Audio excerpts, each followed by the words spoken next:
The little red light wasn't bright. It wasn't dramatic. It didn't scream. It just blinked, soft, steady, like a pulse that didn't belong to me. I had her phone in my hand because she'd asked me to plug it in. Casual, sweet. The kind of favor people ask when they feel comfortable enough to be careless. The screen lit up as I turned it, and for a second I saw my own face reflected in the glass. Tired eyes, mouth half open, a man still trying to be good in the aftermath of bad choices. Then the audio app moved, like it was alive. A waveform, my voice climbing and falling. My laugh from earlier, that stupid relieved laugh, and underneath it, her breathing, patient, quiet, like she was listening to rain. My chest tightened so fast, it felt like my ribs had been cinched with wire. I remember thinking, this can't be mine. Like sound is property, like truth has a lock. But it was mine, all of it.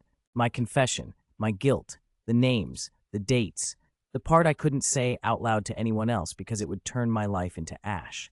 I had handed it to her in pieces, night after night, and she had gathered it like someone gathering hair from a brush.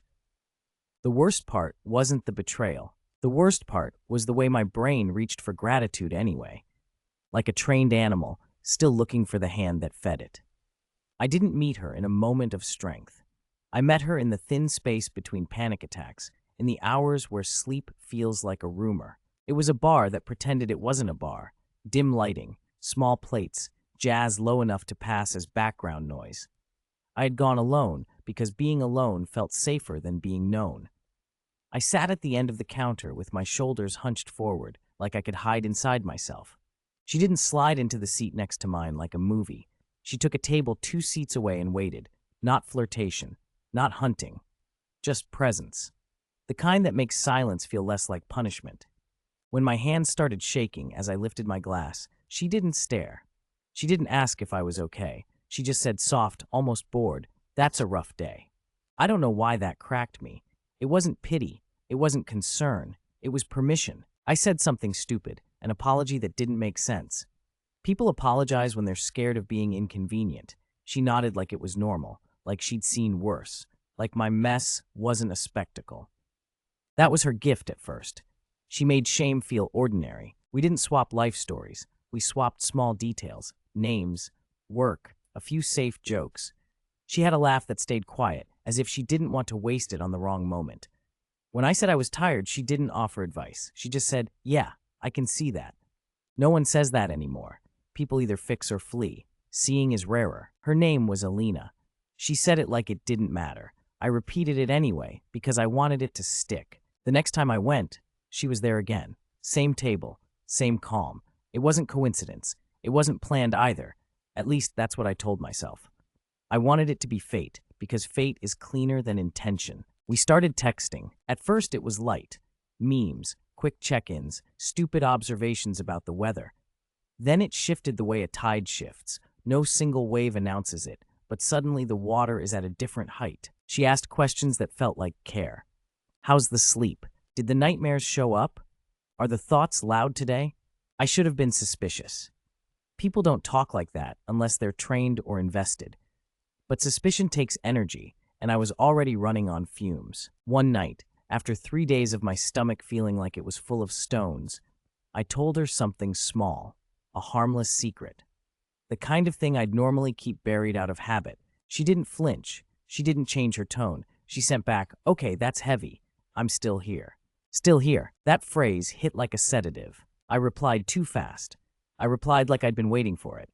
I started pouring things into that text thread that I hadn't spoken in years. Not because she asked directly, but because she made the space feel safe enough to fill. She didn't rush me. She didn't interrogate. She let my sentences trail off and didn't punish the silence. She would wait. Then she would send something simple. "Keep going if it helps." I didn't realize how starved I was for that. Someone who didn't turn away from the ugly parts. When I started admitting the edges of what I'd done, what I'd almost done, she didn't recoil. She didn't call me a monster. She didn't label me anything at all. She made my guilt feel workable, like it could be carried. The relief was intoxicating. I mistook it for healing. And I started to look forward to the nights, not because I enjoyed them, but because she had become the only place my mind didn't feel like a courtroom. I remember the first time I typed, "I don't think I'm a good person." My thumb hovered over the screen like the sentence could bite. She replied in less than a minute. I don't think you're evil. I think you're scared. I stared at that message until my eyes burned. Scared. It was softer than guilty. It was survivable. And when I thanked her, when I actually wrote thank you like a man begging for forgiveness, she sent, you don't have to earn being heard. That's the sentence that did it. That's when I stopped protecting myself. After that, the questions changed. Not at once, not obviously. They sharpened like a blade being honed in a different room. She stopped asking how I felt and started asking when. When was the first time it happened? What month? Was it before or after you changed jobs? I told myself she was helping me make sense of my own timeline. Trauma gets blurry. Guilt gets messy. Sometimes the mind needs structure. That was what I told myself.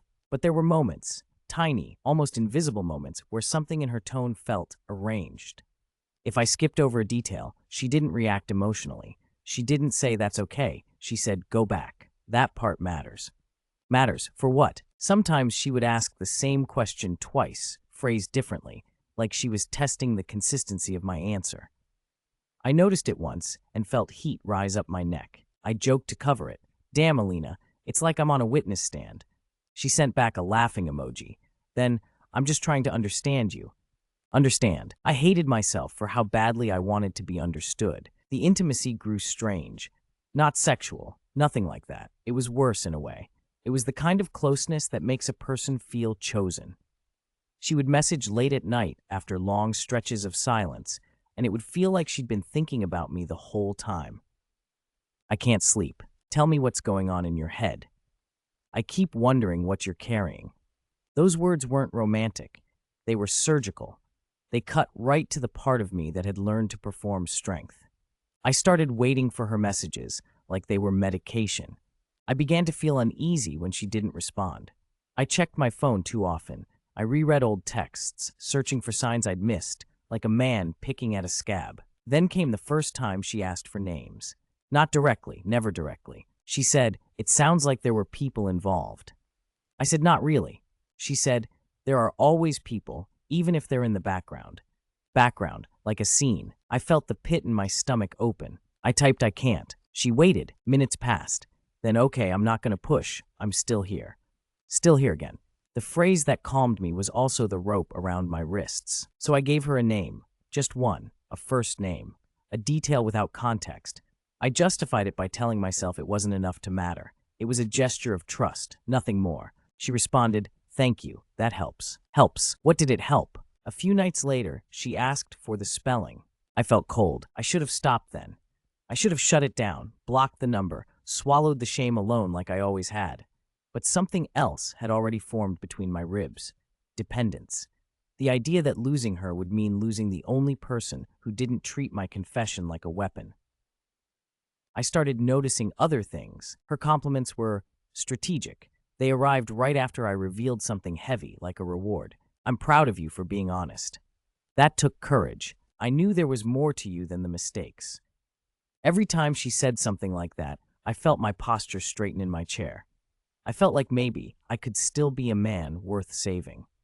Then, when she asked for the next detail, I gave it, because I didn't want to fall back into being disposable. One night, half asleep, I heard a faint click during our call. I paused. What was that? She laughed too quick. Probably my heater. It's ancient. I accepted it because I wanted to. Because suspicion would have meant admitting that the comfort was conditional. Another time, I caught her repeating one of my phrases back to me, word for word. Not in a mocking way, more like quoting. I said, it feels like my life is on a timer. Later, she messaged, a life on a timer is still a life. It should have been sweet. It felt like someone had copied my handwriting.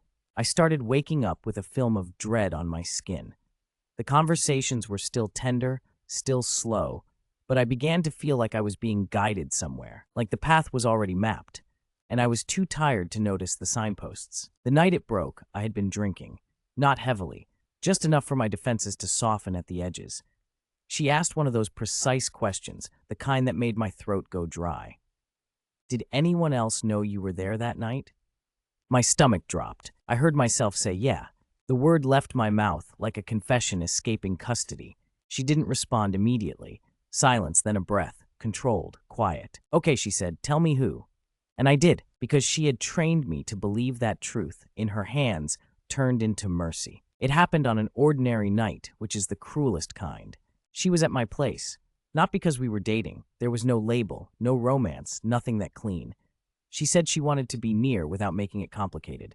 She sat on my couch like she belonged there, legs tucked under her, mug in her hands, calm, warm, domestic.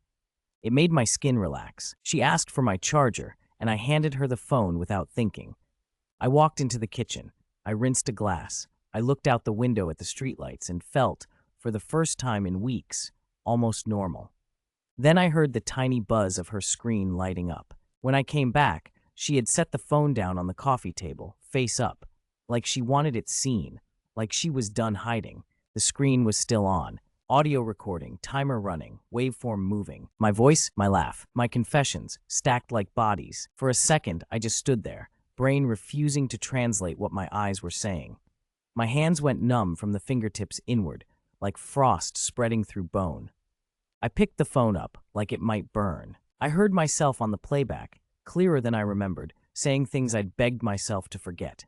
Names, dates, places. That last detail I'd given because I'd wanted to feel brave. My knees weakened. I sat hard on the edge of the couch, phone in my palm, staring at her as if she might transform into someone else if I looked long enough.